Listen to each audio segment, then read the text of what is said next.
guys. So sa suskolan na to ang nice sky diri guys sa Mount Habinikan. Yan, so kung makita niyo guys, oh. Grabe ka nindot ang ano diri guys.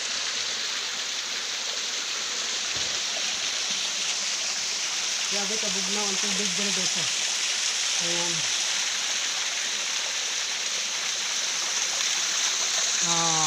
Grabe ka tsada na guys.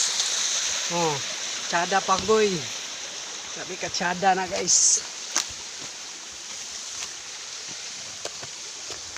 Grabe ka tsada guys.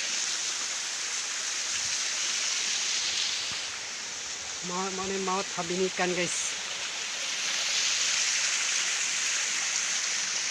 Daghan kayo ng mga kahoy guys. Nang halagahan na to ang atong kalikasan guys kay maoray na nag-source atong tubig, no? And